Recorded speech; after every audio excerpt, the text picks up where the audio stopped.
right, it is 6:32 and I'd like to call this meeting to order. And we do have a quorum. All 7 board members and superintendent are present. I'd like to announce that this meeting of the Seguin Independent School District has been duly called and the notice of this meeting has been posted in accordance with the Texas Open Meetings Act, section 551.043 of the Texas Government Code. Mr. Amador is going to lead us in our pledges this evening. To the flag of the United States of America and to the republic for which it stands, one nation, under God, indivisible, with liberty and justice for all. Honor the Texas flag. I pledge allegiance to thee, Texas, one state under God, one and indivisible.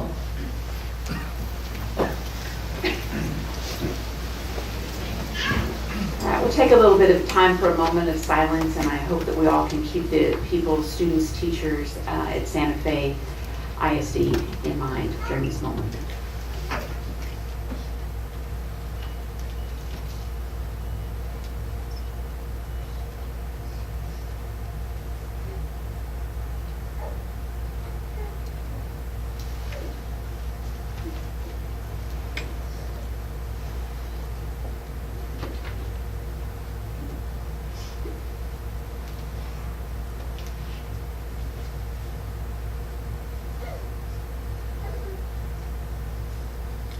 We're very happy to see everybody this evening. Appreciate y'all coming. And we're going to start off our meeting with our superintendent report. Good evening, Matador family. So nice to see so many smiling faces today. A lot of positive energy in the air, and I wonder if that's because summer is just around the corner. It's my pleasure tonight to share highlights that have occurred since our April 24th regular board meeting, as well as other news from across the school district. This week, for the 12th straight year, Seguin ISD Destination Imagination teams are competing at the global event in Knoxville, Tennessee. Our global teams include a Weinert Elementary team consisting of 3rd graders and 3 Barnes 6th grade teams. I wish these students the best of luck and safe travels for their parents and families upon their return to Seguin. The Lady Matador softball team had another great season this year, reaching the playoffs and ultimately the regional quarterfinals. Congratulations to these young ladies, Coach Garcia, and our assistant coaches for keeping the tradition of softball excellence at Seguin High School alive and well. We are very proud of y'all. Our Teachers of the Year were recognized by the Guadalupe Masonic Lodge on April 26th and the Seguin Area Chamber of Commerce on May the 2nd. I want to thank the Masons and the Chamber for going above and beyond in their public support of our educators. A couple of past events that were successful include the Book Fest that was held at the high school on April the 28th and a realtor tour of the Seguin High School on May 10th, in which nearly 40 real estate professionals attended. A huge thank you to Realtor Krista Moreno for helping generate interest in the tour, and to our librarians for their work in making the first annual Book Fest a success. 31 high school seniors are the first to earn an associate degree after completing 4 years in the Seguin High School Early College program. The students took part in commencement activities with St. Philip's College in San Antonio on May the 11th and will receive their class of 2018 Seguin High School diplomas on June the 8th. Congratulations to these students and to the leadership of Seguin ISD and Seguin High School for having the foresight to establish the early college high school for our students. Banquet season is here, and it has been a pleasure to be part of so many of these events and other events to honor our students and staff. In the recent weeks, I've had the opportunity to attend the Gold Battalion Spring Showcase, our Mr. Matador competition at Seguin High School, the Cinco de Mayo Parade at Ball Early Childhood Center, the Associate's Degree Dinner and Ceremony, the CMC Scholarship Ceremony, the Athletic Banquet, the Mariachi Concert, Senior Award Ceremony, High School Band Spring Concert, the Band Banquet, and the Senior Church Service at Our Lady of Guadalupe Catholic Church. Tomorrow, I'm looking forward to honoring our award staff Tomorrow, I'm looking forward to honoring our service awards for our staff who are retiring and our teachers of the year, and attending the Decision Day program on Thursday at Seguin High School. That's an extra, it's been in there twice. Naturally, there's just so much going on. Naturally, our school year culminates with graduation at Matador Stadium on June 9th, so please be sure to keep your fingers crossed for nice, dry, cool weather. Thank you all so much for your continued support of Seguin ISD. Thank you, Dr. Gutierrez, and he's right, there's a lot going on. I'll keep my report short. I've just been to some of the banquets that he mentioned. The early college banquet was really special. It was such an incredible thing to see these students graduating with an associate's degree before they graduate from high school. It's pretty amazing. The Teacher of the Year luncheon was a lot of fun as well. I did get to see the girls softball team in action. I'm so proud of them and their coach for everything that they did. The book fest was so much fun for the students that were there, especially the younger ones. Just really lots and lots of fun going on, lots of books available. And I'll turn it over to Mr. Holt. I had the pleasure of attending the MBLC graduation back in April. Cheer dance showcase, Mr. Matador, Chamber Teacher of the Year luncheon, softball game in LaGrange, Texas. Playoff game, the associate degree dinner. I went to the SHAC meeting where they would talk about the new water bottle filling stations that will be installed in the campuses. They've got one in place at Kinnicky thanks to the SPVO, and there's another one being installed at Vogel as we speak here in the next couple of days. They did it today? Okay, congrats. Attended the cheer dance banquet, the sports banquet, which I have to say we have a lot of academic, athletic, all-state students, and it was just amazing how many there were. I also attended the ROTC review, visited the red carpet at the prom, which is always interesting. The senior awards, FFA banquets, the spring band concert at the high school, and the band banquet as well. Ms. Effenberger? I served on the committee to select the district teacher of the year for the elementary and secondary, and that the winners will be announced tomorrow evening after dinner. And I have attended a number of the end of the year activities for organizations and so on. I won't take time to list them. Mr. Amador? I attended the FFA banquet. Lots of awards were given to the students, and they served a delicious meal. I also attended the facilities committee meeting where we discussed the facilities. And hopefully we'll go and look at the schools that are closed so we can do something about that. And I attended the budget meeting, which was essentially what we had during the workshop. Mr. Jenkins? I attended the sports banquet and the scholarship presentation and a softball game, I believe, and a few other various things also. Busy time. Ms. Sabriel? We all know there's a lot going on, and so we all have been going to a lot of events. I am looking forward to Vogel this Thursday at 6 p.m. They're going to have the Vogel Dinner Theater. And then one thing I wanted to mention for all of the parents, MAT camps, it's free camps over the summer. So they still have a few slots available. If you go to the Facebook page, Seguin ISD Digital Learning, there's a link on there. I think in the beginning they said you can only sign up for one camp, and they have changed that.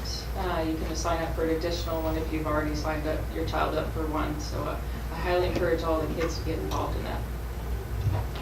All right, Mr. Flores? Yes, ma'am. I'd like to take this opportunity to mention that Continental did a photo op with Dr. Gutierrez this week, and we proudly presented the robotics program at the high school with a $2,500 check for the robotics program that recently started probably a year or two ago.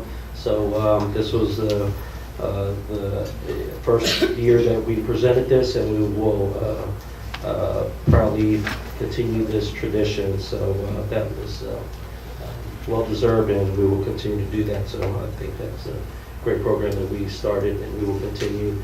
And to make note that we will be looking to partner up with the high school and getting our young kids introduced into the robotics, possibly with some form of robotics internship with the high school kids. And Dr. Gutierrez and his team are going to be working in conjunction with Continental and started this program. So we're very excited with that. So we're looking forward to that, Dr. Gutierrez. So I'm really excited about that. So thank you.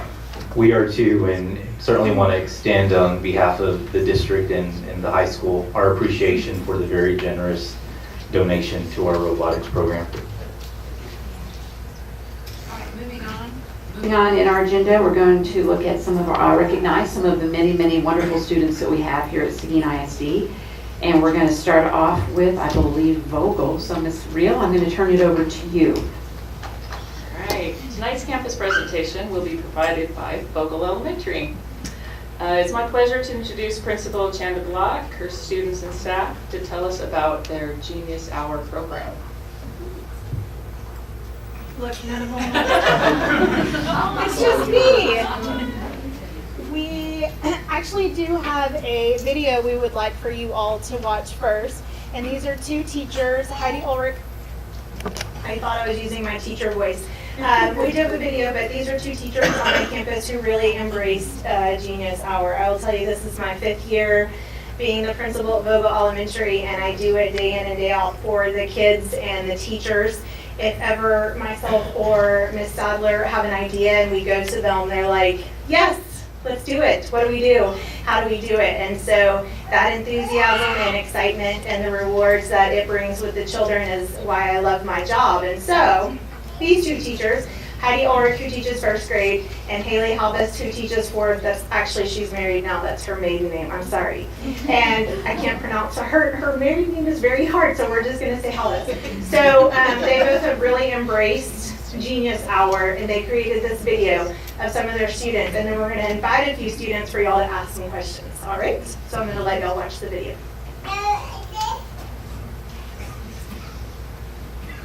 We love Genius Hour! I love Genius Hour because you get to be creative, helps you get a bigger imagination, and create stuff that sounds like things. I love Genius Hour because it teaches you things that you won't learn in regular school. It also teaches you skills that you will use on STAR on a fun and creative way. Genius Hour because you get to make and do things that you don't get to do in school. I like Genius Hour because you can learn about animals that you didn't know existed, like a rhinoceros iguana lives in the islands of Hispaniola. Genius Hour because you get to research things you're interested in and you don't learn at school, like how to make brownie cupcakes. I like Genius Hour because it helps you learn stuff that you don't learn in school, like making Play-Doh. I love Genius Hour because it gives me time to share my creativity and build more of it, like making fruit punch. Genius Hour because you can do fun projects, and also because you can learn about cool things, and you can also make things like the hamster maze. I like Genius Hour because we get to make fun projects and research things. I like Genius Hour because you can learn something you'll never learn.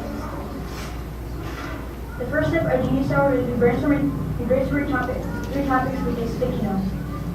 Then you make your journal question based on the topic you chose, like how did you want to adapt to its time. We create 3 think questions. Think questions are questions that cannot be Googled and are questions that your peers will most likely ask during your presentation.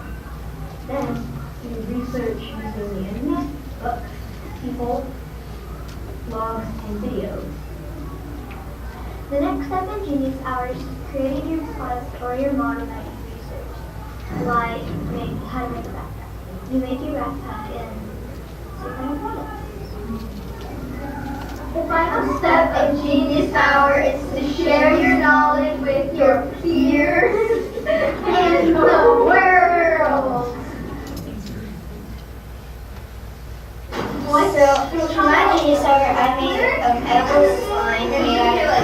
involves coconut oil, cornstarch, and powdered sugar, and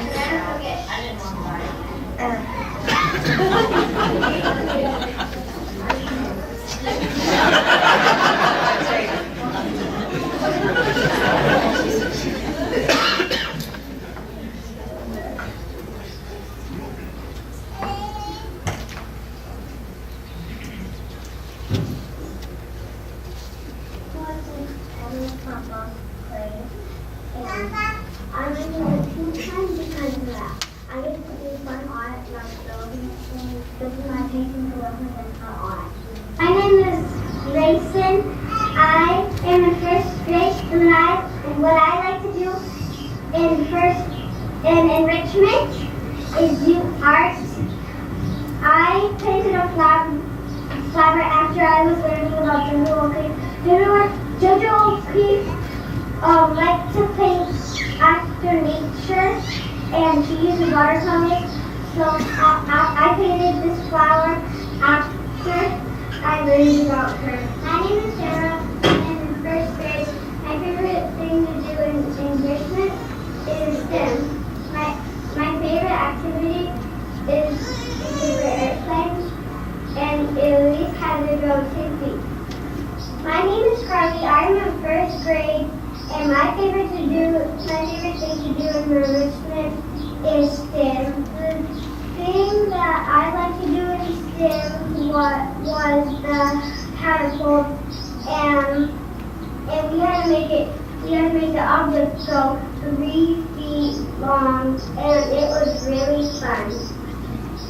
My name is Mason, I'm in 4th grade. Doing enrichment, I like to do STEM because a musical instruments that were made out of recycled junk.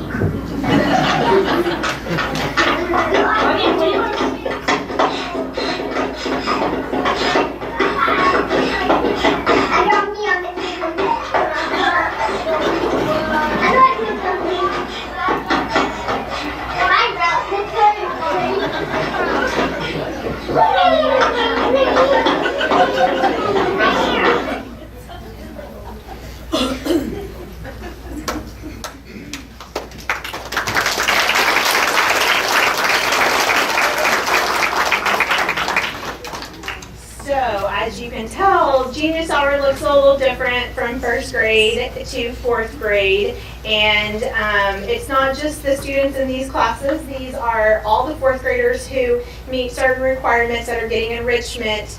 They get to go with Ms. Halvis, so they get 45 minutes with her, and all the students in 1st grade who get enrichment go with Ms. Ulrich.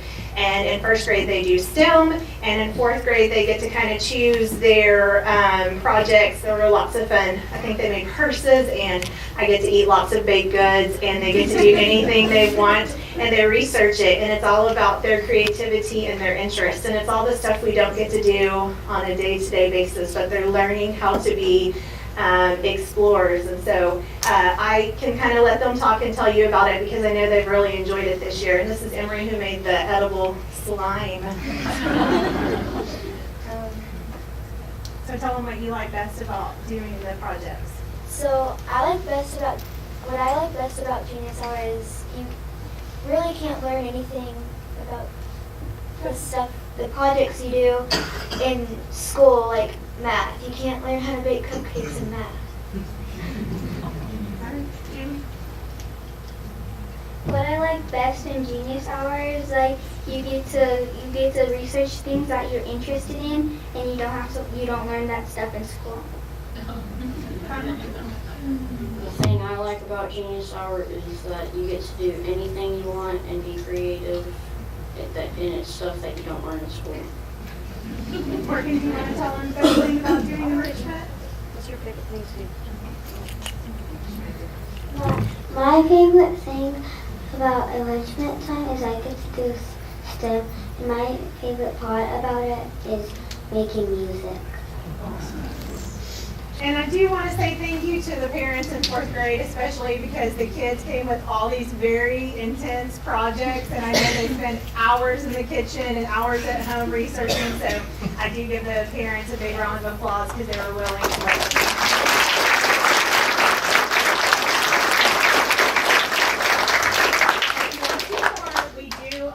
Miss Alvis does film all of her students and post a lot on Twitter, and so does Miss Ulrich, so follow them on Twitter so you can see all the awesome things that are happening at Vogel and in Richmond.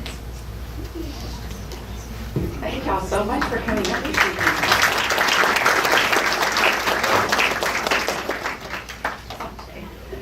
All right, moving on to item 2B. We have some elementary schools that have been honored by the TEPSA Leaders Are Us program, and I believe Mr. Hoffman's going to let us know what all that means.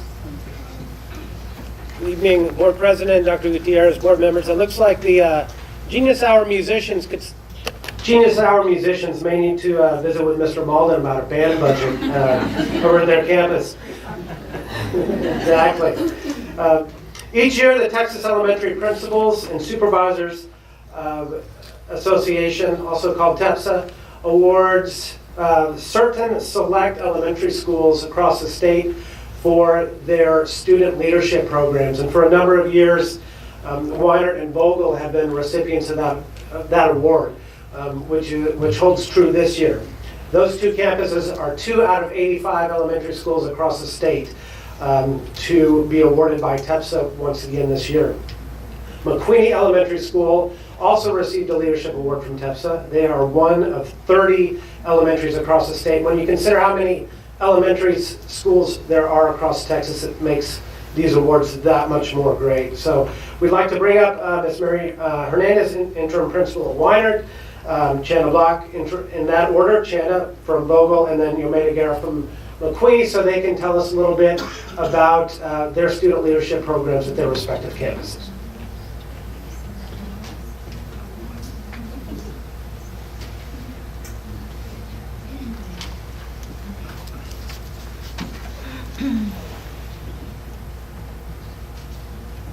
Good evening. Thank you for having us. I'm actually going to have Mr. D and Ms. White come up and speak on behalf of Weinert. They've worked very well with our student council, and they'll be able to give you a lot of information about our school.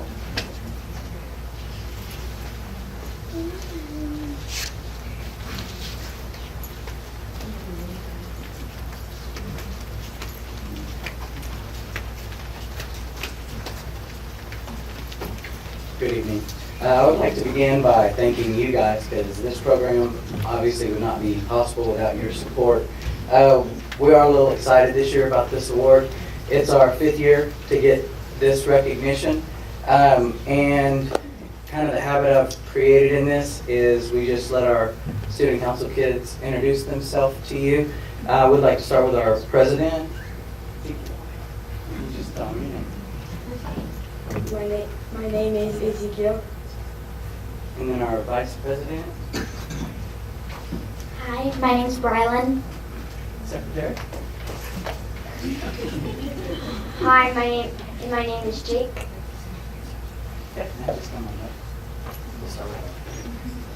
Hi, I'm Eleanor. Hi, I'm Holly. Hi, I'm Bryson.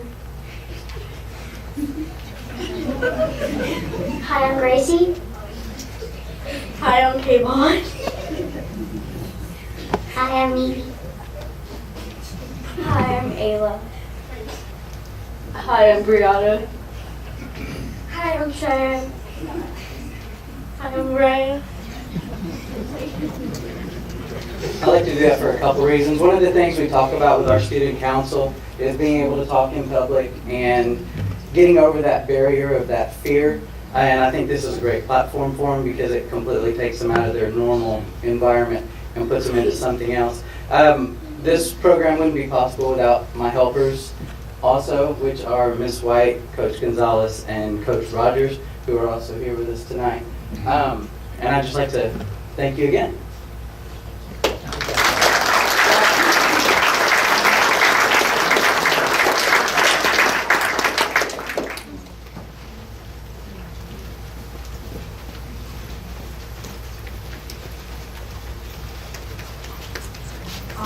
we meet again. And I have to tell you that student council is something I hold very near and dear to my heart because I think it's all about creating leaders. And student council creates leaders for our students in our district and also our city. And so I'm going to call up two of our student council sponsors who we could not do without all of their tremendous support and work. We have Ms. Emily Rohde and we have Ms. Haley Halbus. And I am going to call up Ms. Rohde to talk with you briefly. Hi, good evening. We're just so excited to earn this award from TEPSA. We work really hard with our service projects and our different activities that we do with our kids. And they get so excited when we present things to them. We have several members that have come up with new ideas for next year.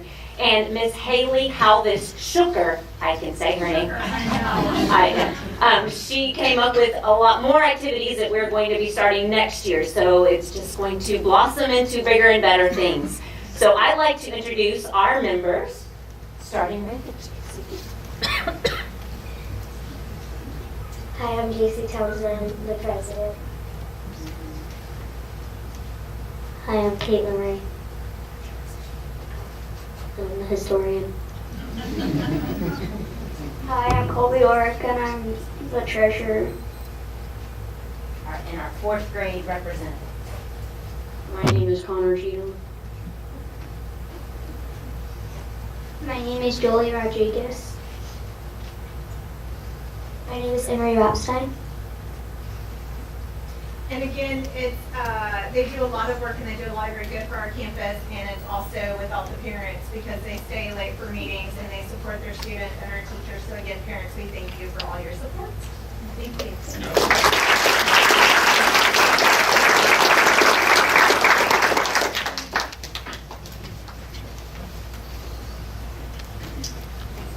I'm going to follow Ms. Hernandez's lead, and I'm going to introduce my two student council sponsors, Annalisa Rangel and Tracy Post. And they'll tell you about the amazing award, and they'll also tell you what they did, student council did. And I'll tell you about some of our projects that we did. We collected 25 or 24. We fed 24 of our families for Thanksgiving with a complete turkey dinner with the help of our student council. And that was one of the things that touched both me and Ms. Post's heart. We did a school beautification project where the students got to beautify the front of the school, and it was a lot of fun and a lot of work. I'll have Ms. Post talk about our spring project. So in the spring, our students decided that they wanted to do something to help animals, and so we had a Pennies for Paws coin drive, and we also brought in blankets and towels, and we were able to raise $391.95 that we then donated to a local animal rescue. So I think the core idea here is that we try to embrace a heart of service, that leadership begins with serving others.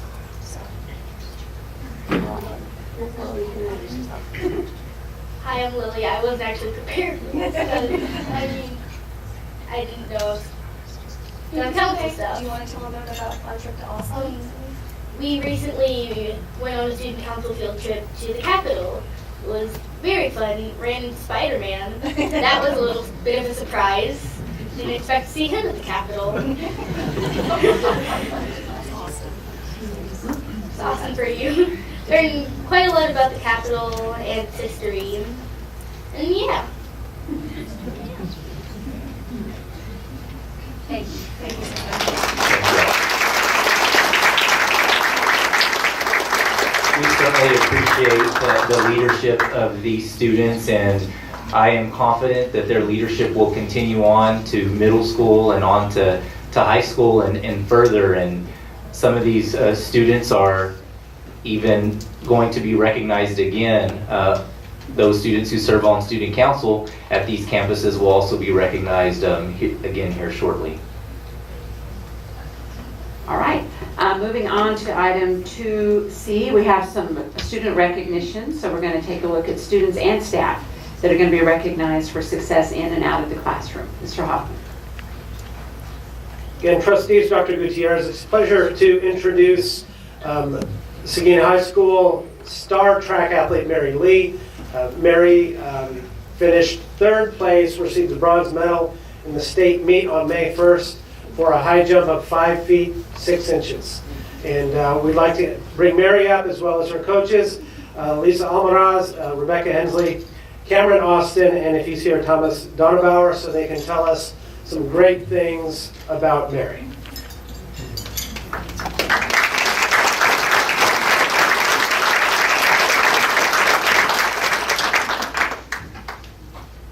Hi, I'm Lisa Almaraz. This is my first year in Seguin. I thank y'all very much for bringing me on board. This is Mary Lee. We did have the privilege of having her on our track team.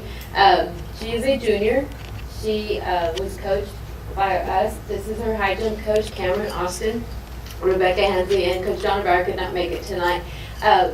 Mary started off, I always tell her, 18 weeks worth finally paid off because we started back in January. She does play volleyball, so everything she does in volleyball did contribute to what we carried on in track.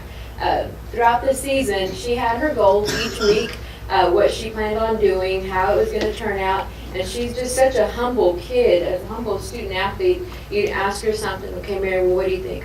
I'll be okay. Well, Mary, do you like this? Oh, no, I don't like that. I love it. I love it. So her goal, every meet, the most important meet of the season is district. That's the one that makes you or breaks you to get to that next level. Mary her mind was set. She did qualify. She qualified. We had 2 girls qualify, her and her teammate. But Mary went for that gold medal. Okay.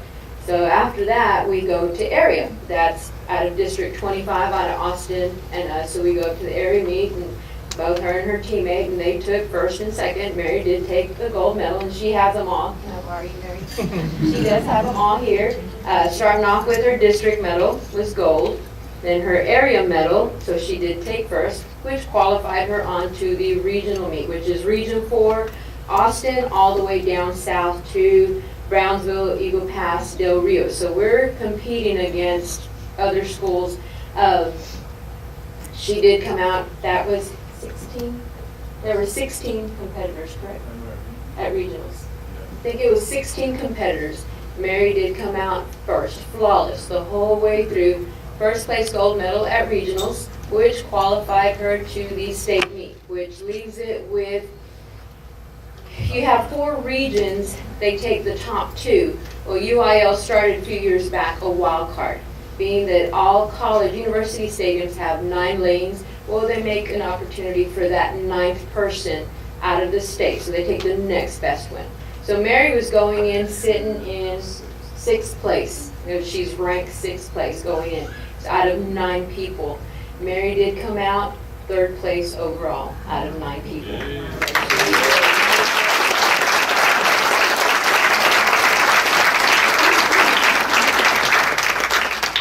Hello, I'm Cameron Austin.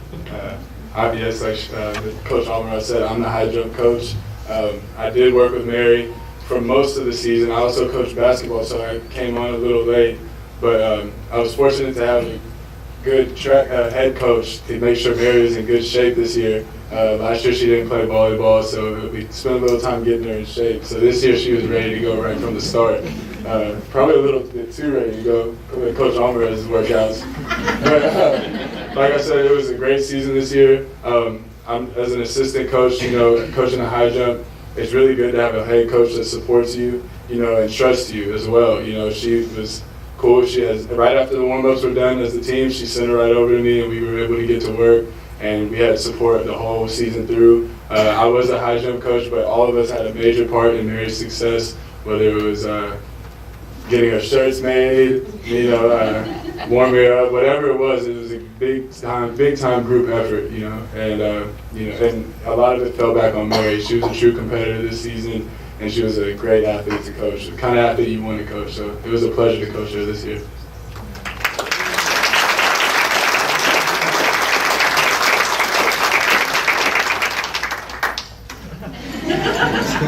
Oh, you're on the spot.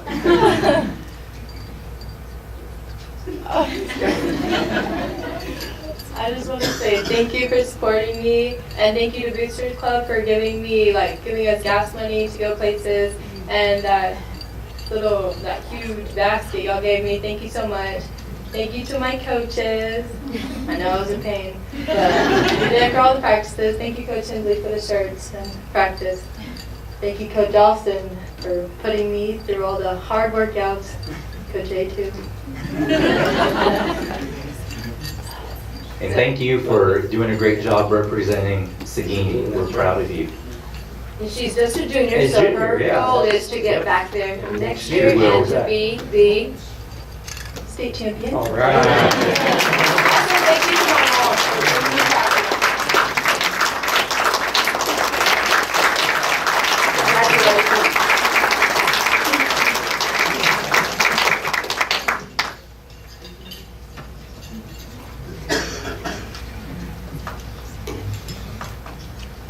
At this time, I'm going to recognize a group of students. I didn't really know what to expect with this inaugural superintendent student advisory team, and I'm not sure that one had existed, at least in recent history. So this was the first group of students to be able to serve on a superintendent's advisory team.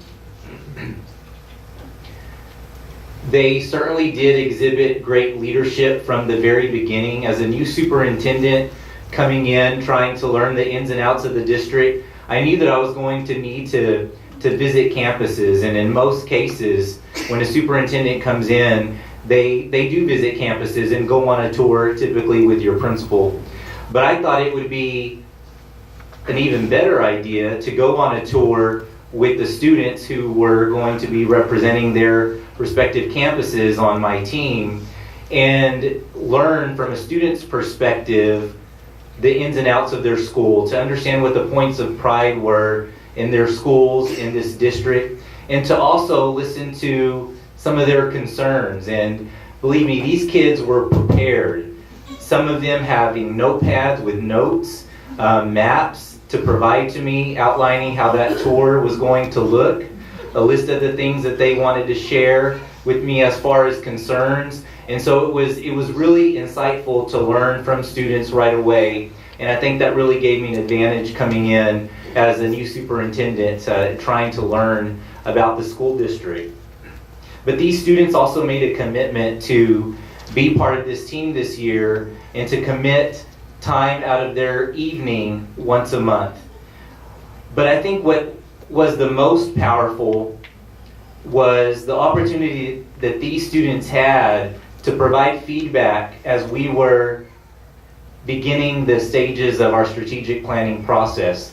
And these students had the opportunity to lay out their dreams of what they wish they would have had when they were at elementary for these secondary students, and these elementary students discussing what they thought would help make them smarter as elementary students. And another thing that they talked about was what things would it take to set our school district apart from other school districts. And we are seeing the benefits from their ideas as we move towards implementing visual arts at Weinert Elementary next year. Some of the feedback that we received was additional art programming at the elementaries. We also heard from these students about learning another language, particularly Spanish, and we are launching our first two-way dual language program at Kennedy Elementary next year. We also got feedback from our high school students telling us that they felt that if they had had AVID at elementary, it would have helped them be even more successful in middle school and high school. And we are launching AVID at Vogel Elementary next year. And more feedback that we received was on recess. And we recently adopted a new recess policy for all of our elementary schools. And that came through and was presented by Shaq. But we are also implementing the LINK program at Jefferson Elementary and at McQueenie Elementary. And those are just a few of the ideas that were presented by these students that we're going to move forward and are going to have a lasting impact on the future of Seguin ISD. And what I found even more rewarding was our final meeting in May, and the opportunity to get feedback from these students and hear about what made them the most proud about this school year. and to really give us a moment to feel proud about the work, because a lot of hard work went into this school year. And the students talked about the star scores that came in for 5th grade and how proud they were of the 5th graders.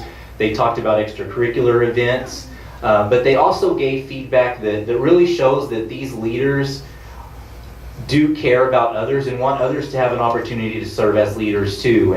And we talked about, should this be something that is wide open? Do we continue with the same students? And I think unanimously they agree that other students should have the opportunity to serve on the superintendent's advisory team. And they had the opportunity to complete a short survey, and it's really going to drive the work next year. And I just want to let them know how much I value and appreciate them. And I know they're going to continue to be great leaders as they move forward into the next school year. I appreciate the parents who committed as well, because they had to commit to bringing their kids and dropping them off and picking them up once a month. And I believe that their leadership is just going to make our district better. So I wanted to take an opportunity this evening to recognize each of our students who served on this committee. And if there are a few who are not here, there are some conflicts. There are a lot of extracurricular activities that are going on this evening. And I'm going to call out your name, and if you'll come, I want you to have an opportunity to meet each board member. I'm going to call you one by one, and if you'll just start here with Mr. Holt, go around and just line up here at the front, and we'll take a picture at the end. And I'm going to start with Seguin High School with Layla Martinez.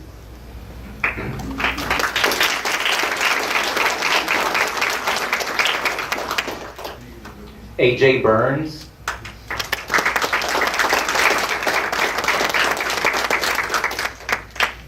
John Blair. Serenity de Leon. Brandon Palomares. Juanita Lozano.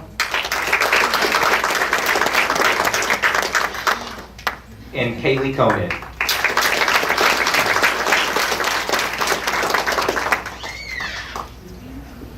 And then going to MBLC, Antonio Garcia and Joshua Garza. At AJB, we have James Garner, Garrett Block, Kayla Hinton, and at Barnes, we have Kaden Lomas, Edward Davila, and Kaylee Estrada.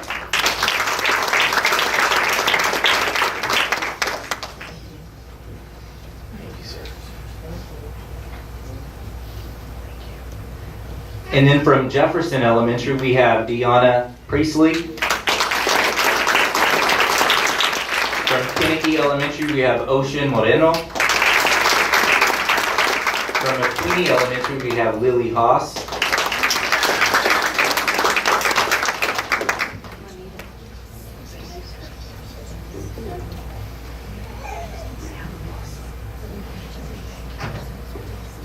From Patlan, we have Yasmin Quintanilla. From Rodriguez, we have Gerardo Cortez Vallejo.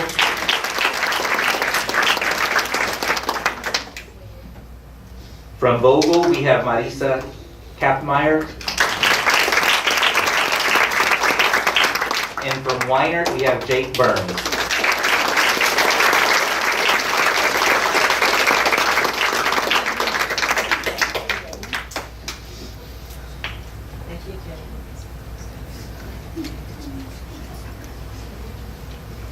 All right, SST.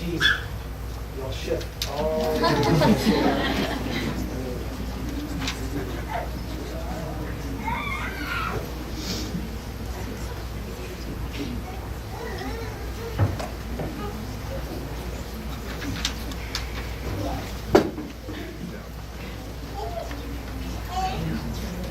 There you go. Y'all have done this before. We did it last month. Very good. A little bit. Yeah, that'll work. All right, on 3. 1, 2, 3. 3 and 3. Great, thank you.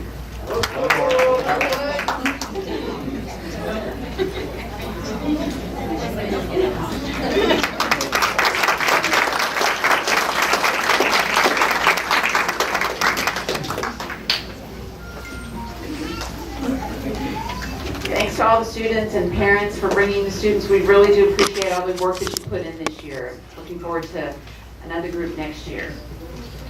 All right, moving on in our agenda, section 3 is audience with the board, and we did not have anyone sign up to address the board this evening.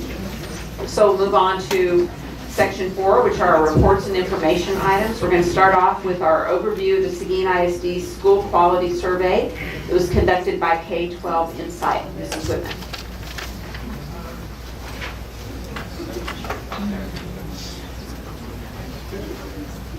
Good evening. Tonight we have our 3rd annual K-12 Insights Campus Climate Survey, which is conducted by an independent organization. Tonight, part of the areas that we have teachers respond to are the areas of academic participation, student support, school leadership, family engagement, safety, and behavior.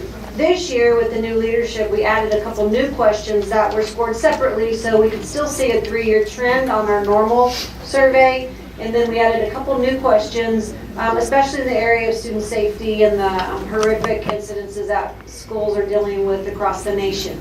Tonight we have Dr. Shelby McIntosh. She is the Vice President of Research with K-12 Insight, and she will give you the district overview. Each of you received a notebook which has each campus and the district, but she will provide you that quick overview, and then she also gives us the highlights and then also the areas that we can still address as a district and campus. So without further ado, Shelby, Mike is yours.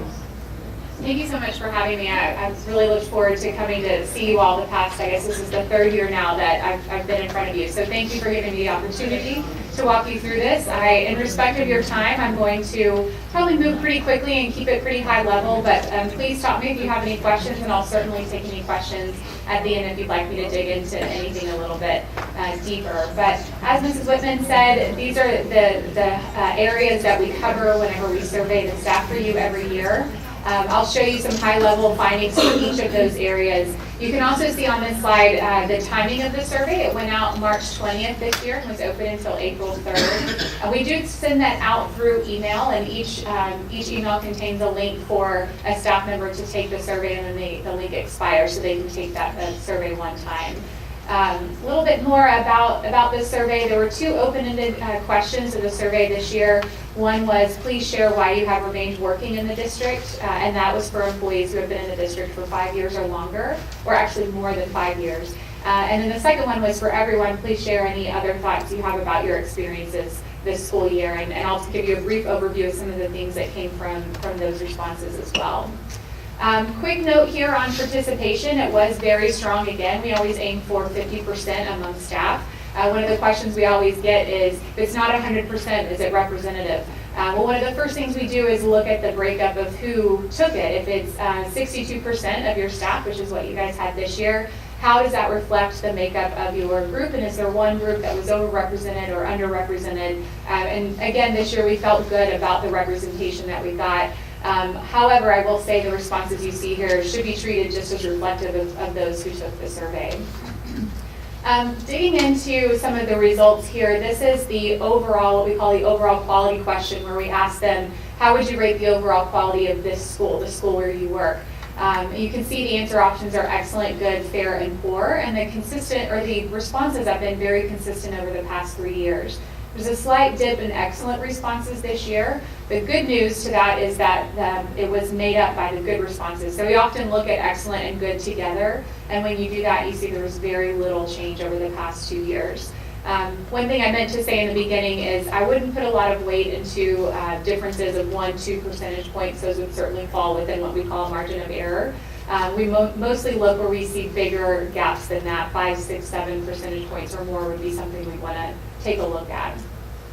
So with that in mind, this is the 5 areas that we've asked about the past 3 years, and we're looking at all the survey items kind of condensed into that one topic. And what you can see is that student support and academic support continue to be the most highly rated items, and we don't see a whole lot of difference, especially in the area of student support over the past 3 years.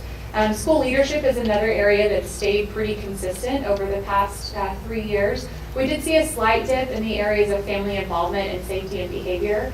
Some of those you could attribute to some contextual issues, things going on outside of your school district. Some may be specific to the context of your district, but we'll talk about what those items are here as we go through this report. So quickly, these are the slides I'll go through pretty quickly because they are pretty detailed, but these are the specific items that are in the area of academic support.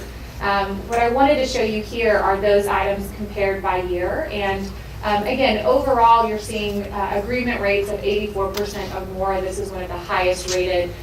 You may see some dips in some of the areas there, but when you have such high agreement rates, I don't know that this is something that I would spend a lot of energy on. There's going to be other areas that I would really dig into if you're looking for areas for improvement.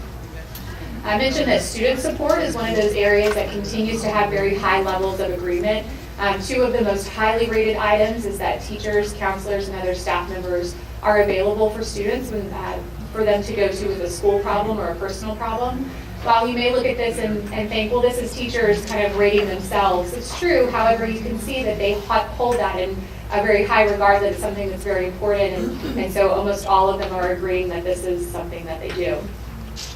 A few more items here, again, with high levels of agreement, but as we look at all 5 of those items across the years, again, you're seeing very little change and extremely high levels of agreement across all of them.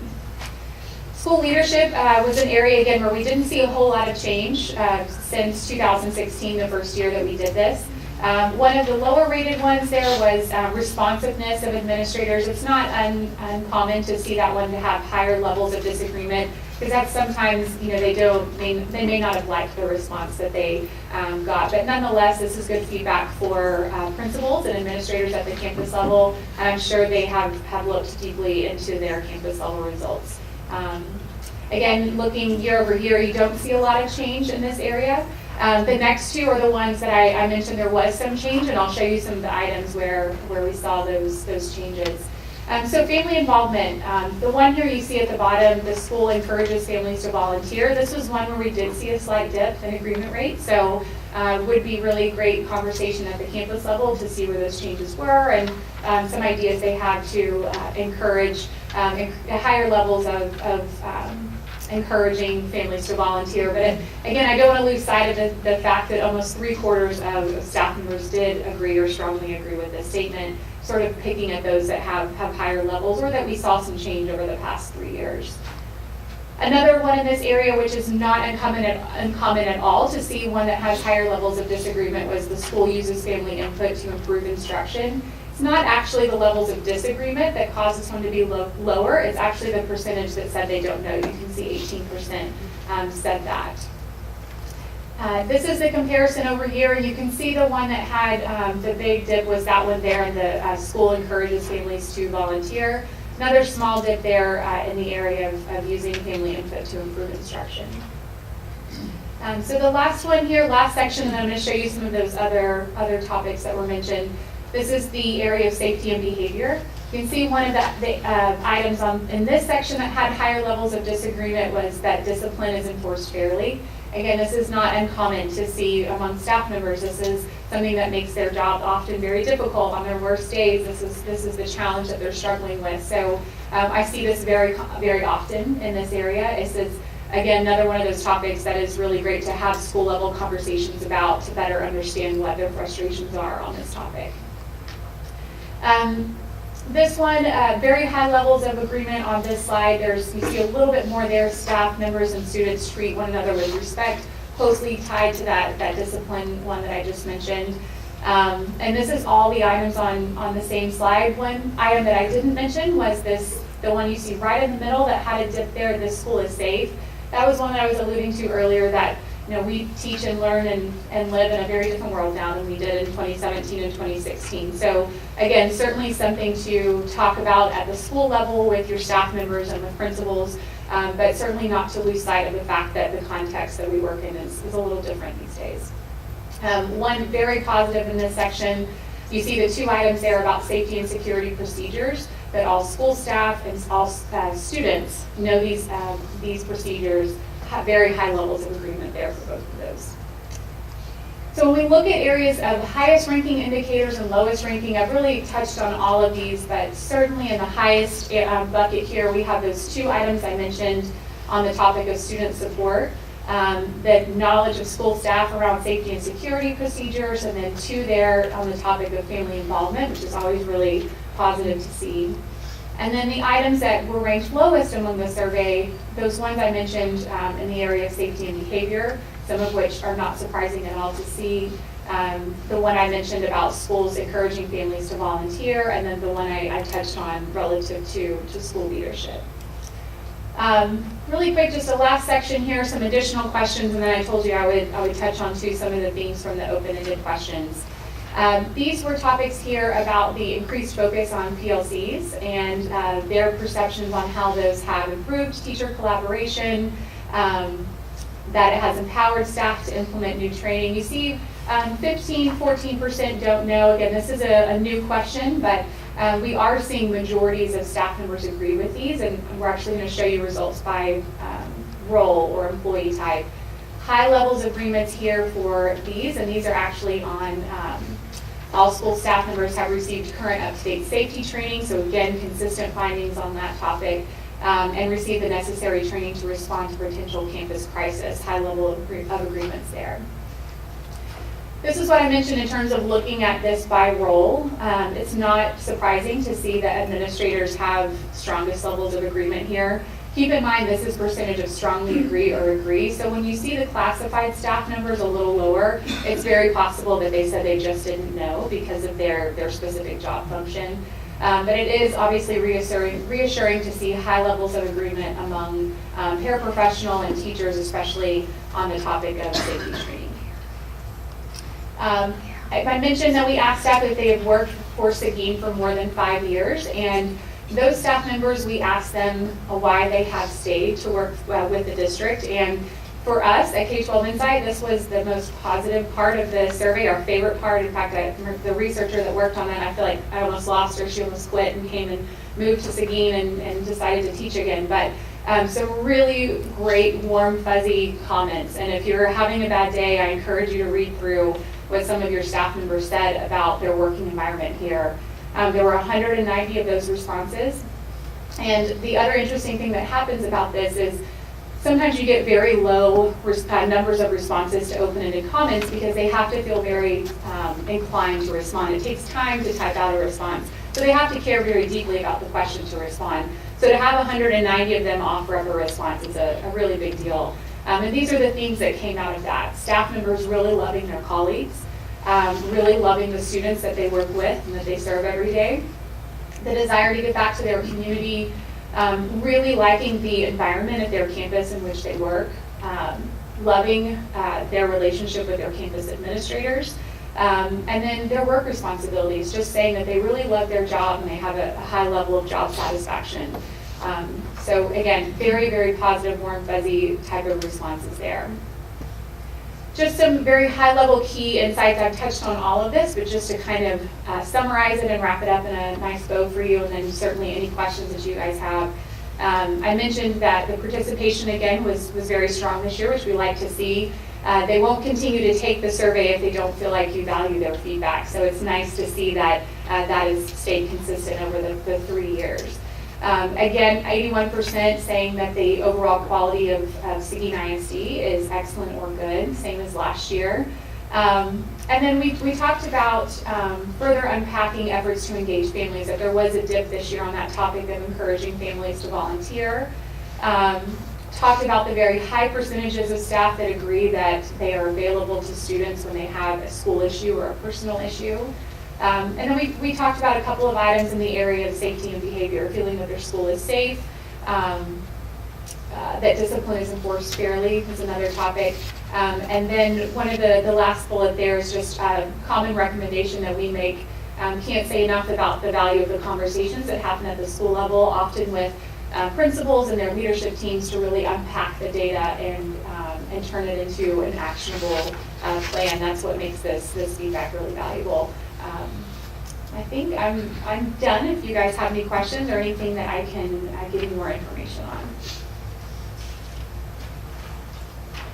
Any questions, Mr. Floyd? Yeah, one thing, thank you for the presentation, Dr. Gutierrez, I think, and you touched on this at the very end, but Dr. Gutierrez, one thing that we need to definitely look into is, other than the points that you identified, and you touched on this at the very end, was the discipline for the past several years from this survey.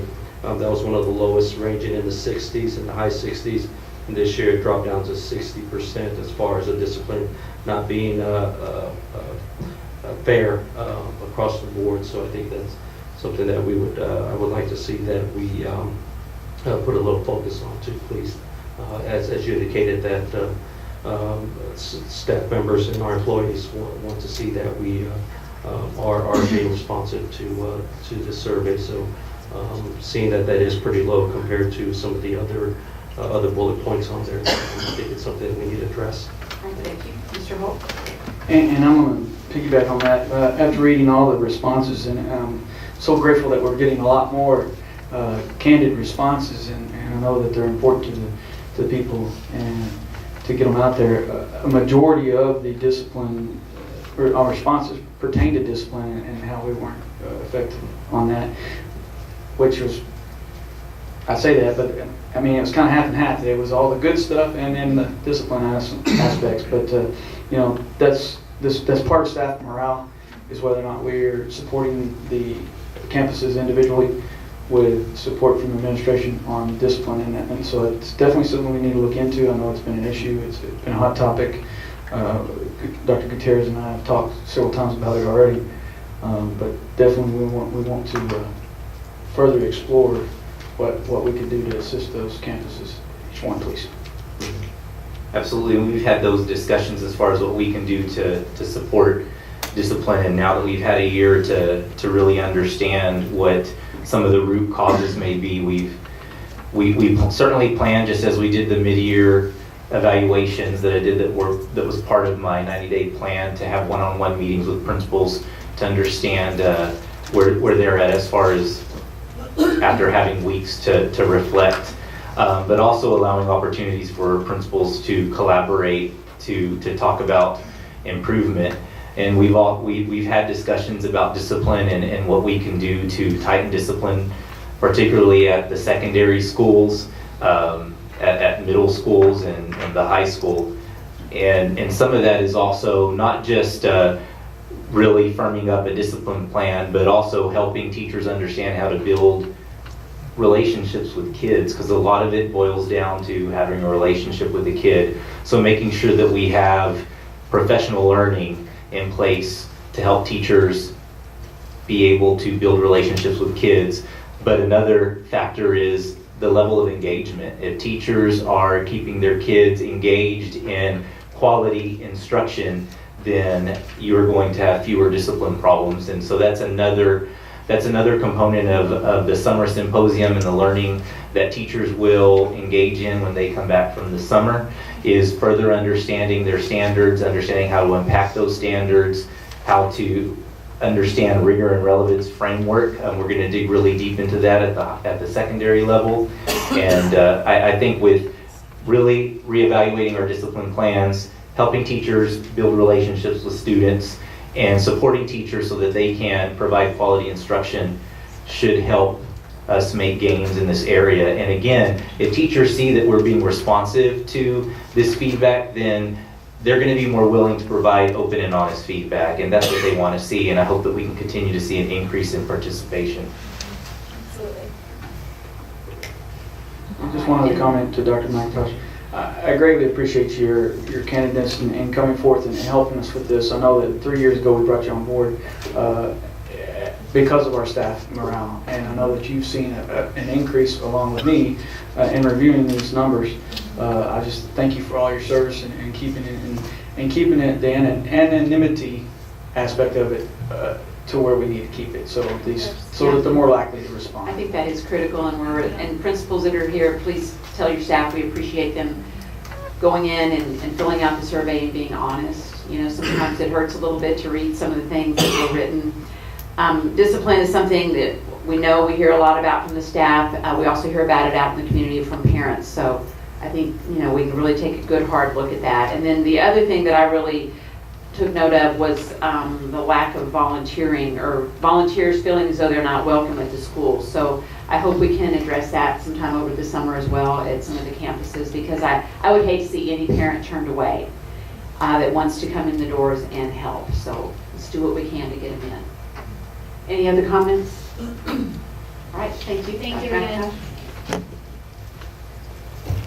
Okay, moving on to item 4B, we have personnel information. Ms. Whitman again.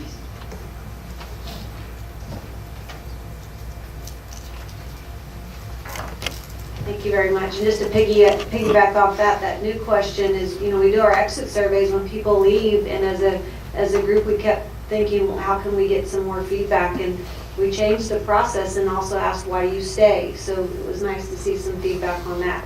So with our information, we have some new recommendations that we're bringing forward for your acknowledgement that Dr. Gutierrez has approved. We have Jamie Duke. She will be the new basketball coach at Seguin High School, also teaches mathematics. Karen Cana will be physical education teacher at Pot Lawn. Jamie has 6 years experience. Karen has 8 years, so she'll be a classroom teacher going into the physical education arena, which Ms. Guzman felt was important to keep that classroom aspect and how specials can still benefit the classrooms. Enrique Ramos has 3 years, and he will be social studies at Barnes.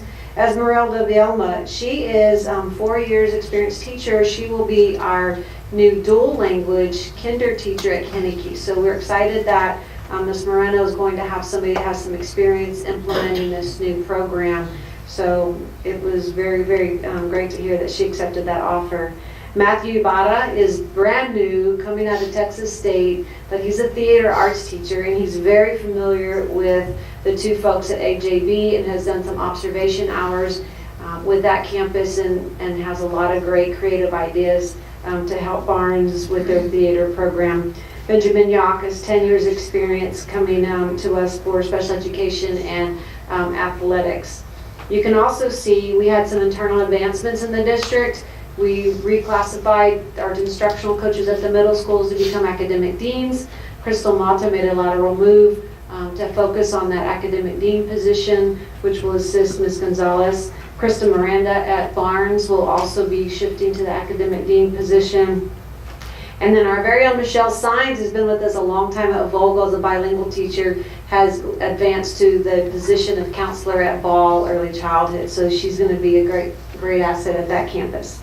And then the resignations as listed, as you know, tomorrow night is our retirement. So two folks that have been with us a very long time are Kristen Lampus and Margaret Zuniga, who have elected to retire as well. Any questions? We will be bringing 3 new hires to you for approval later this evening for administrator positions. Thank you. All right, moving on to item 4C, we have a Seguin ISD response to intervention, or RTI, from Mr. Jason Schmidt.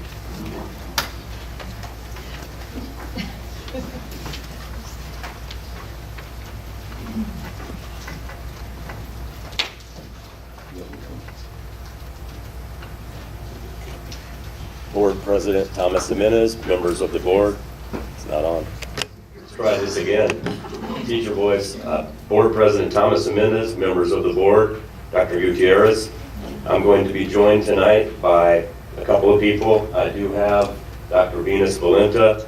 She is the Director of Elementary and Multilingual Education. I also have Andrea Jaramillo. She is PK through 12 ELAR Coordinator. We're going to chop this up into little pieces. I'm going to start out. We really wanted to be able to show you the direction that we are heading with the RTI, response to intervention process. We're going to talk a little bit about where we've been, kind of the present, and then probably most importantly, where we're going. So with that being said, I will begin.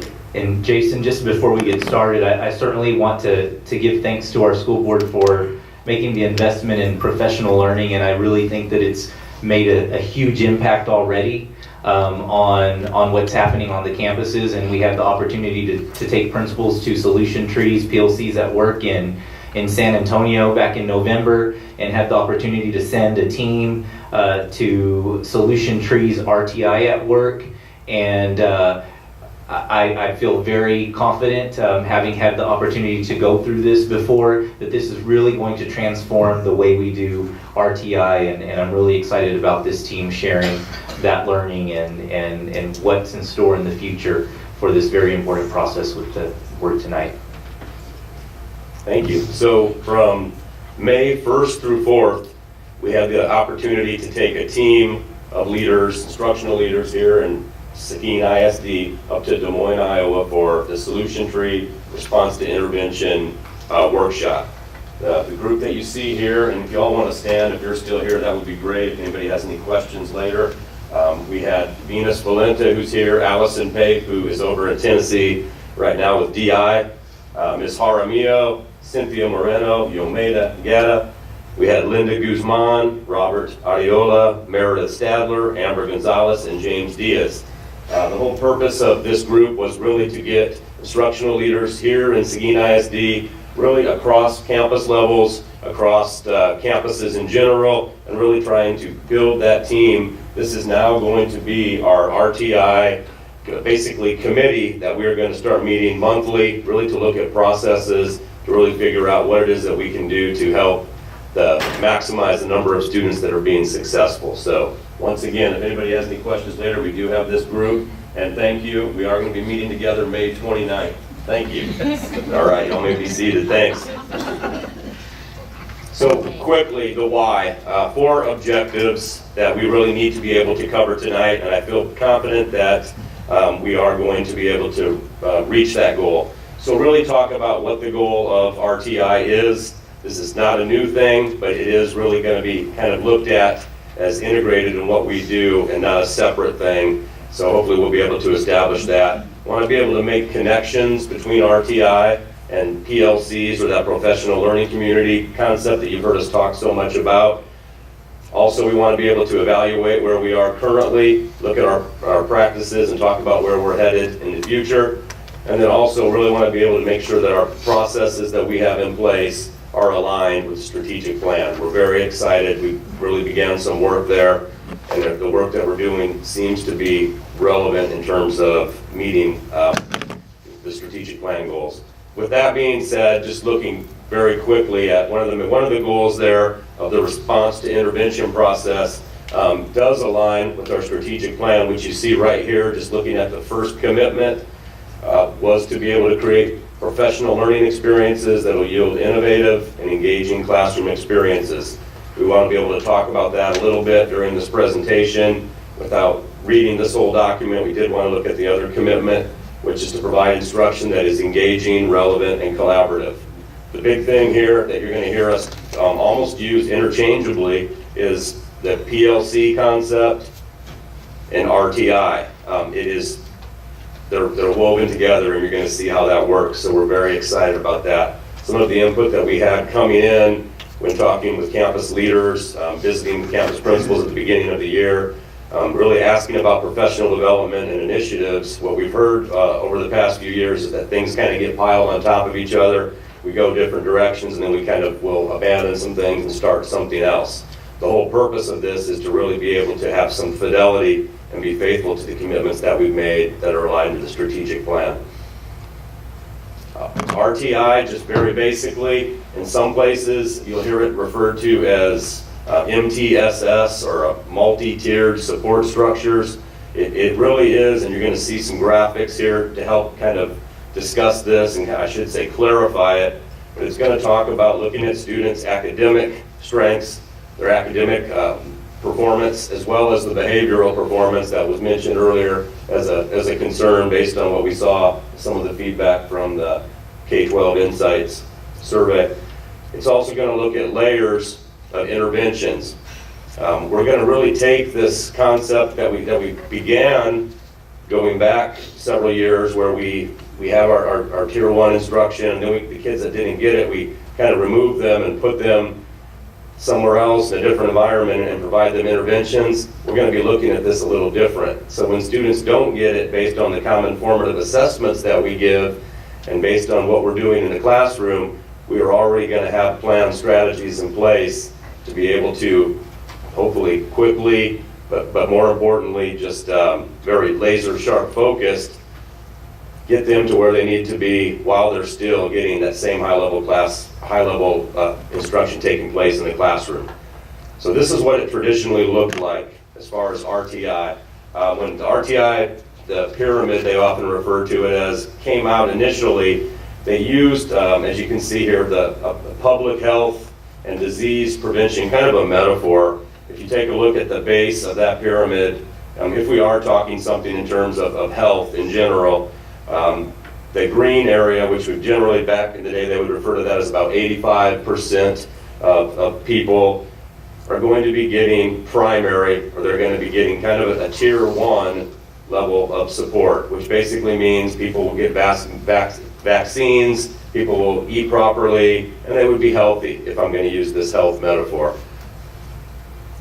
For not everybody is going to be okay by taking the vaccines and by eating properly, having the proper nutrition. There may be some other areas. If people did get sick, they would then have to go to the doctor, get on something like antibiotics. As we know, sometimes using that health model, the antibiotics may not be enough, the nutrition, the vaccines may not be enough, so then we may have to go a little higher up the scale where we may have to have people getting surgery, or we may have to have somebody getting chemotherapy in that regard. It's an analogy that, like I said, back in the day when RTI first came out, it was really used to just kind of talk about the levels of triage, if you will, kind of making that parallel in the classroom. What we're going to be doing, I'm going to be turning it over to Ms. Jaramillo. You're going to be seeing now how we kind of flip things, and our approach is really going to talk. It's going to talk about all levels, but it's really going to focus on the all. It's going to focus on tier 1 or the primary level of instruction. So Ms. Jaramillo. Thank you. Okay, so this is the transformed pyramid that we learned about during our training at RTI at Work. And like Jason said, or Mr. Schmidt said, we are really focusing on that tier 1, the prevention piece. So what are we going to do for all students in Seguin ISD to help them become successful on grade level standards? And then moving down the pyramid, you have your tier 2, which is your intervention, your enrichment. I think it was perfect today that Vogel came with their Genius Hour, because that's exactly what tier 2 is. It's when I didn't get it, okay, well then I need to go to intervention here. Oh, I did get it, then I get to go to enrichment here. And so it was a perfect little segue into what we were talking about today. And then you move further down and it becomes more specific. I came to 3rd grade and I still am not reading on grade level, or I'm still not, I still don't have fact fluency in addition. I need targeted intervention at that point to really bring me back up to grade level standards. That shouldn't happen at during core instruction when all kids are learning 3rd grade standards, right? Because then we're making a larger gap. It needs to happen at a strategic time and with a strategic teacher to really focus in on those interventions. So this is really guiding our work this year or next year and this summer, and really focusing in on the teaching assessing cycle. What does that look like in a classroom when I have my essential standards, the state tells me what I'm supposed to be teaching? I need to really focus in on that, talk to my teammates, talk to other teachers in the district, collaborate with those teachers. How are we going to teach this to all Seguin ISD students? And that is that first step in the teaching assessing cycle. Provide instruction that is scientifically researched and based, right? Research based. That's super important. Not just, oh, well, I saw this on the computer today, I'm going to teach this. No, let's really focus in on what are the skills we need students to know, and how are we going to teach that? And then assessing all students as we're going. Hey, I just taught you this, let me check for understanding. I just taught you this, let me check for understanding. Oh, you didn't get it? Okay, let me go back. And so that's what this cycle is going towards. It's really having that teacher teach those core essential standards and then targeting interventions as needed. This is what is building a lot of our symposium sessions that Dr. Valenta is going to talk about in a little bit. We really try to focus on Tier 1 instruction. What does that look like for all students? So this quote I just thought was really powerful. The key to improve student learning is to ensure more good teaching in more classrooms more of the time. Okay, we want quality teaching for students, for all students, right? So then we move into RTI and PLCs. What does that have to do? How does that correlate with each other? It hits on these two strategic items there, PLCs, and then building an aligned, viable curriculum. So we go back to this. This is our PLC model. What do we expect students to learn? That's when teachers are going to be unpacking their standards, looking at their standards. This is what every third grader should know when they go to before they go to fourth grade. So what do I want them to know? How do I know that they're going to get it? How am I going to assess that and check for understanding? How do I respond when they don't get it? And how do I respond when they do get it? These aren't questions that you can just ask yourself, oh yeah, okay, I got it. I had a conversation with myself, move on, right? These are conversations that you need to have with your teammates, with your colleagues, and that's what the whole goal of PLCs are, is to have teachers talking to teachers. So we're moving from that, I'm by myself and I'm working on my classroom to more of a grander scale. We're moving more to collaboration. What does that look like? How are we going to all take responsibility for all of our students and ensuring that they are learning on grade level standards all of the time? And so from there, Dr. Valenta. So I'm going to focus on, so we have a little history now of what the RTI process looks like, but how does that translate to the work we do here in Seguin?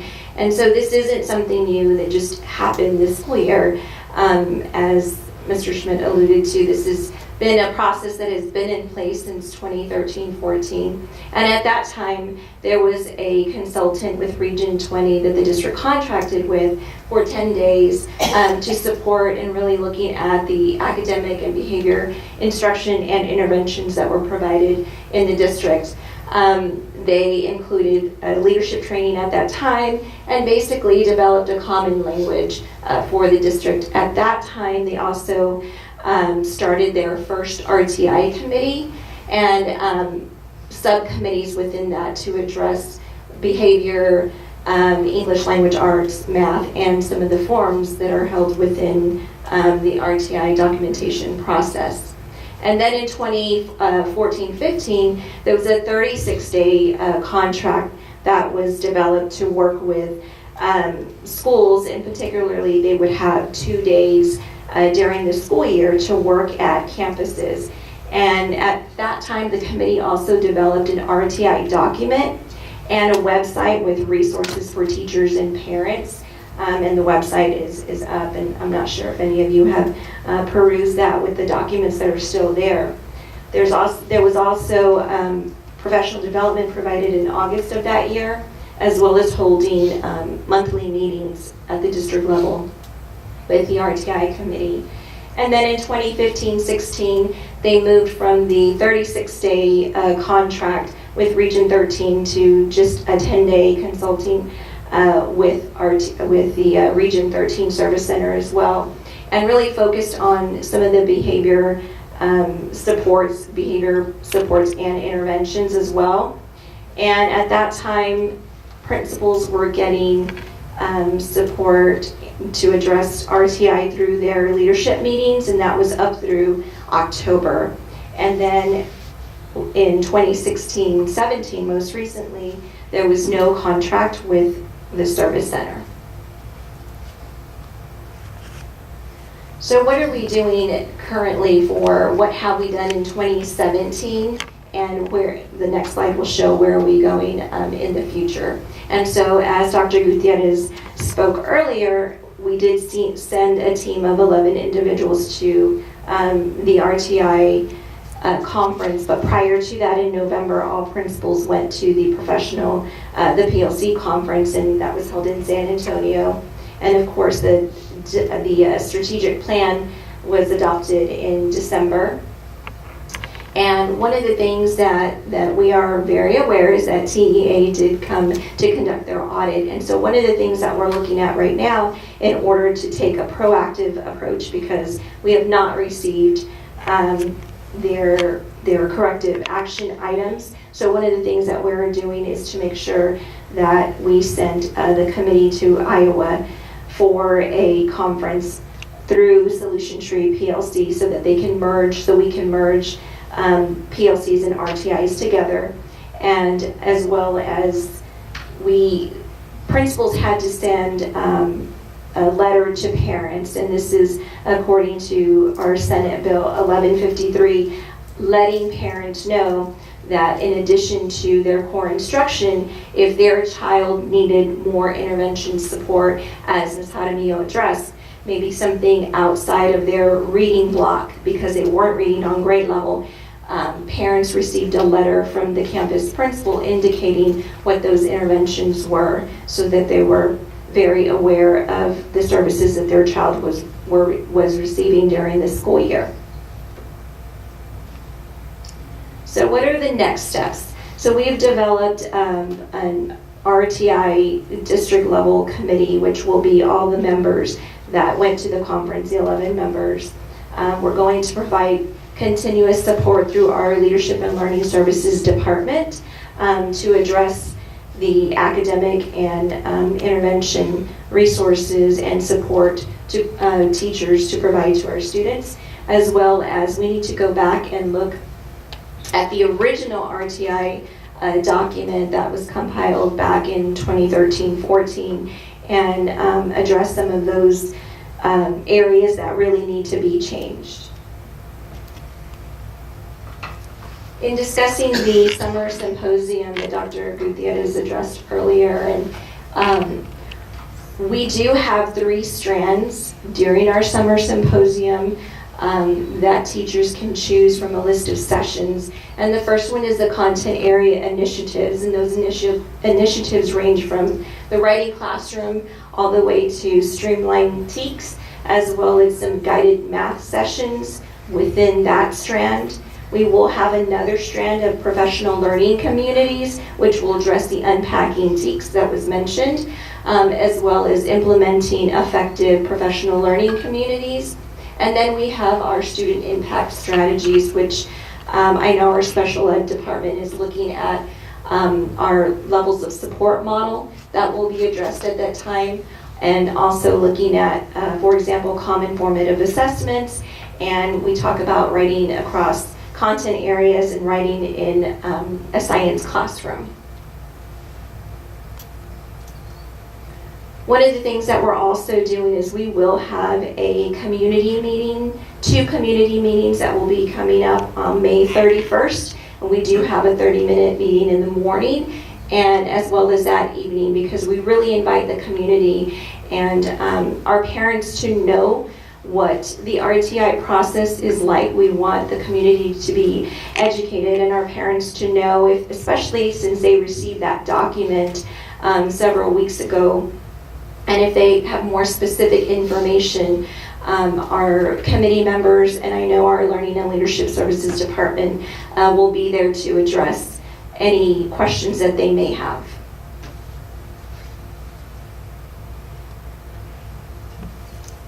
Do you all have any questions for any one of us, or perhaps any of the members that attended our RTI committee?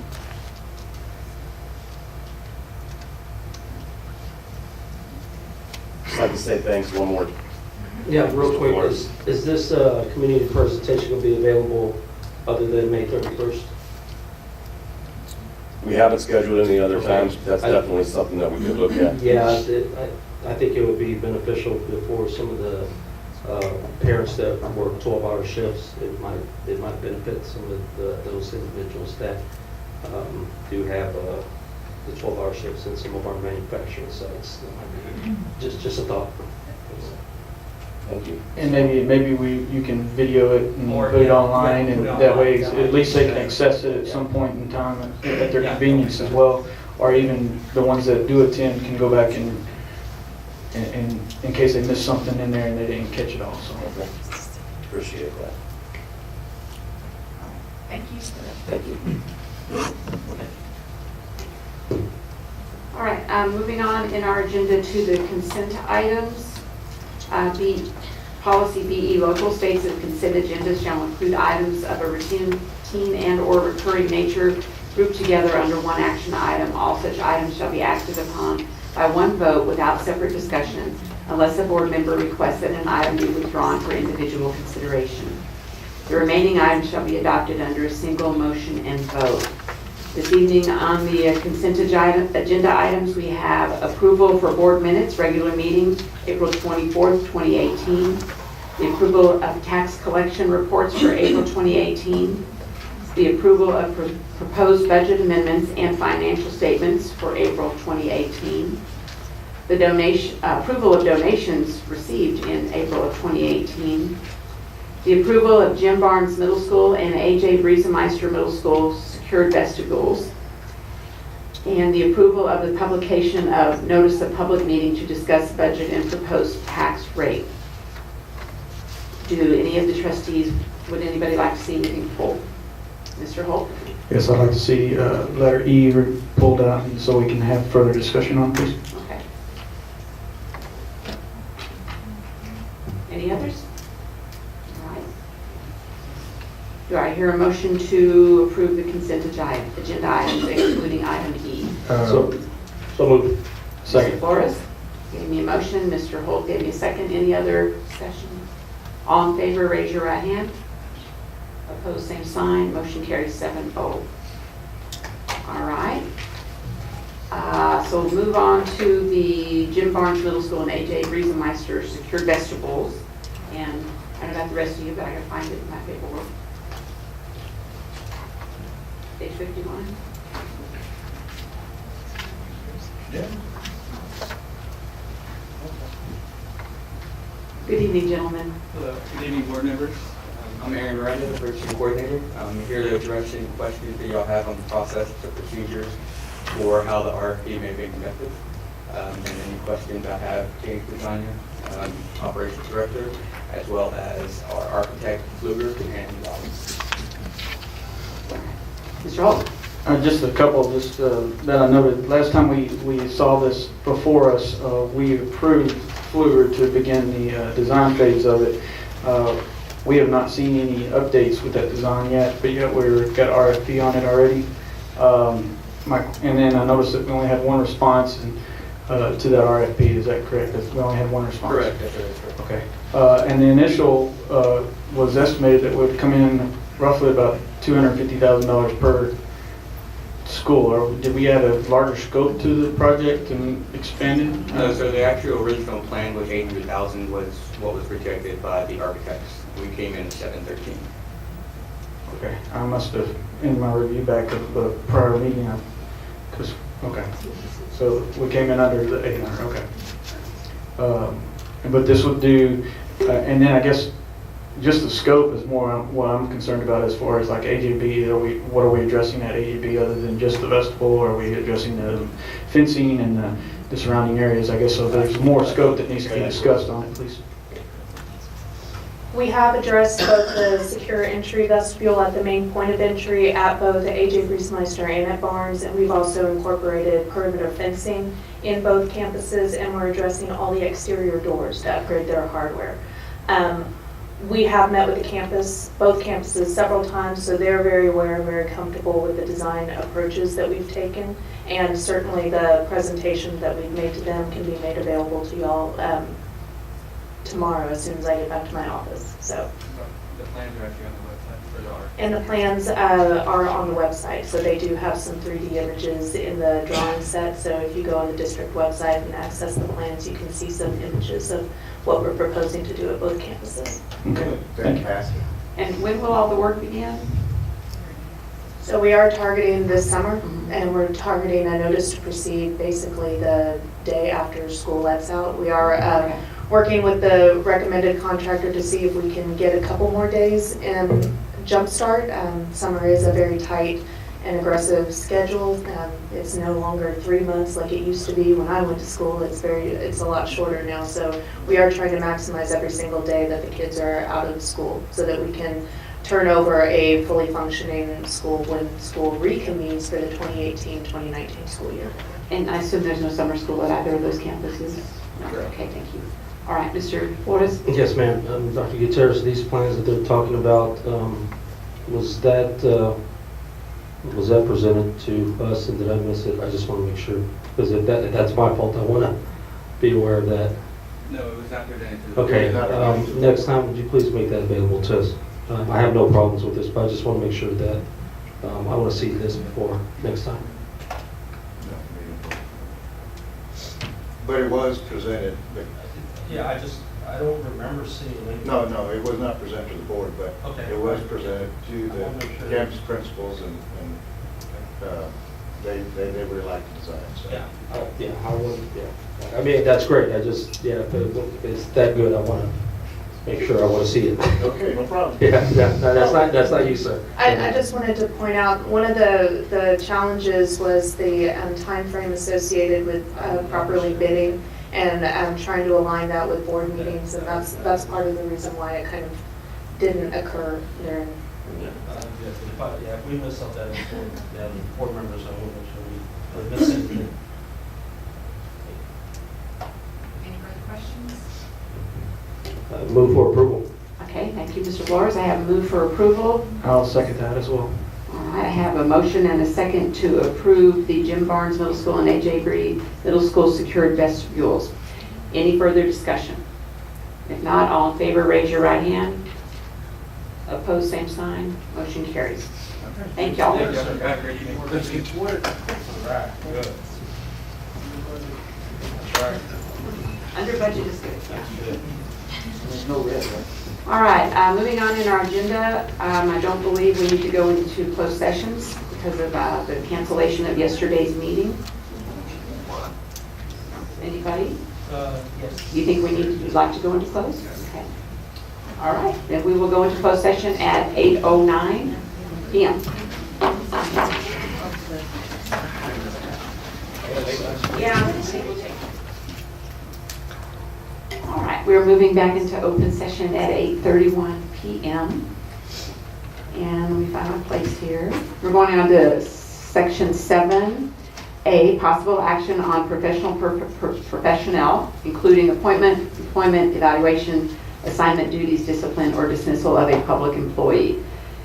Starting off with number 1, possible action regarding recommendations for teacher and administrative term contracts, probationary contracts, employment agreements, non-renewals for teachers and administrator, and termination of probationary contracts.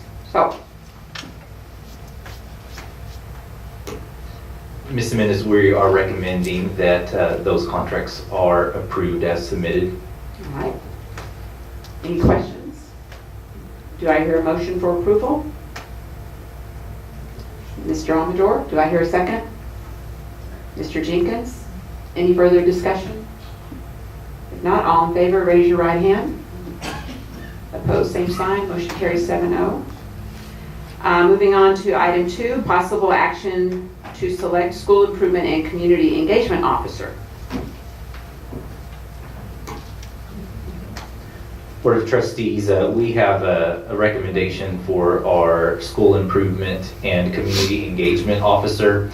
Mr. Mark Cantu obtained his bachelor's from UT Pan American in Edinburgh, Texas, and his master's degree from UT Pan American. Cantu currently maintains a superintendent certification, principal certification, certification in English Language Arts 4 through 8, and bilingual education supplemental 4 through 8 certification.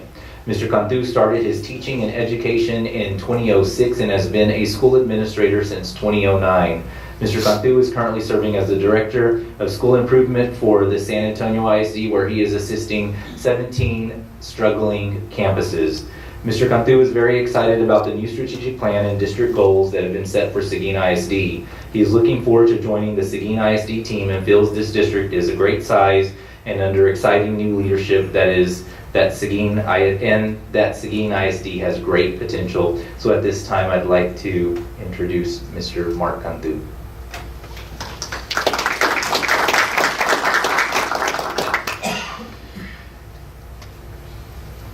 Good evening, Madam President, members of the board, and Superintendent Gutierrez. I appreciate your consideration for the opportunity to join Seguin ISD. I have been wanting to come back to what I say manageable size district. Working in San Antonio ISD has been a pleasure, 93 campuses, but to really think about how do we begin to build systems that can sustain themselves and last beyond a couple of administrations is really difficult. And so I look forward to the opportunity to work in Seguin ISD, to work with the community, both campus and district personnel, and of course to serve students. Thank you. Thank you. Thank you. Welcome. With that, I move for approval. All right, I have a motion from Mr. Flores and a second from Mr. Amador. Any further discussion? If not, all in favor, raise your right hand. Approved, same sign. Welcome to Seguin, Mr. Cantu. Look forward to working with you. And moving on to item 7A3, possible action to select AJ Middle School assistant principals.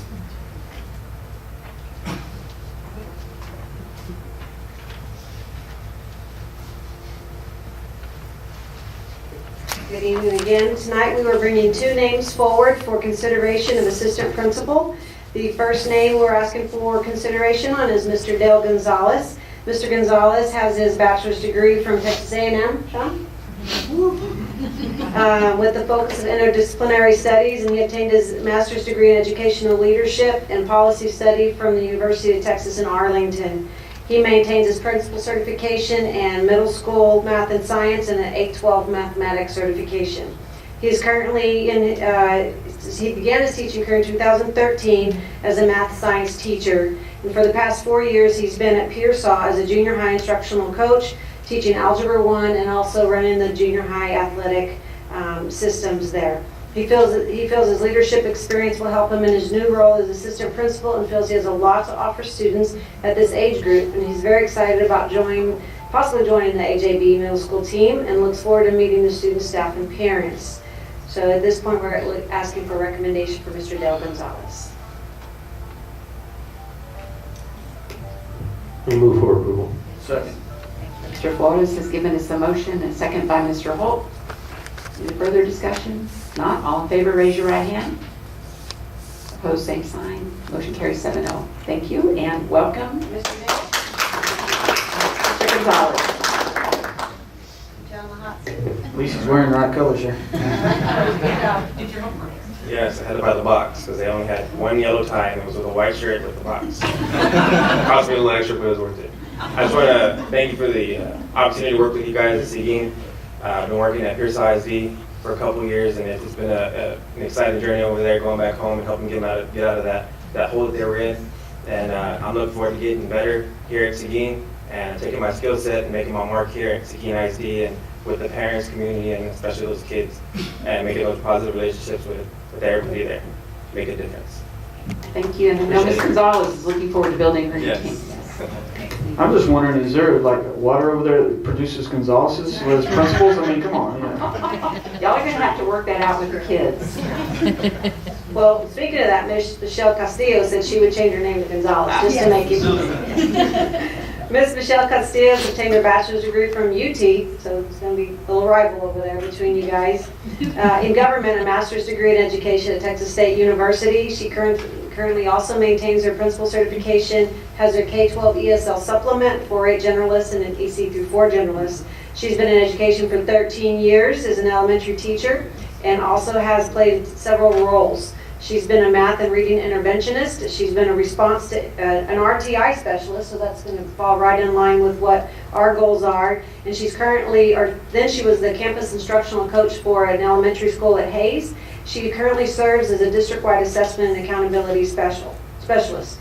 With her variety of academic responsibilities, Ms. Castillo feels she'll be able to positively support the middle school students, staff, and parents at AJB.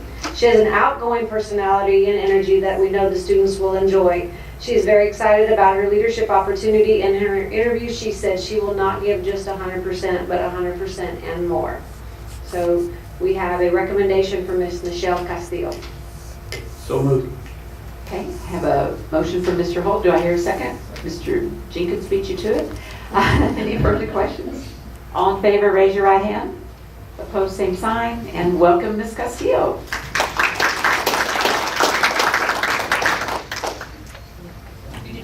I did. Good evening. I just wanted to say thank you so much for this opportunity. I'm very excited to be here at Seguin, and my goal is to build relationships with these kids and the teachers and the students so that we can build their academic achievement. Thank you very much for the opportunity. Thank you.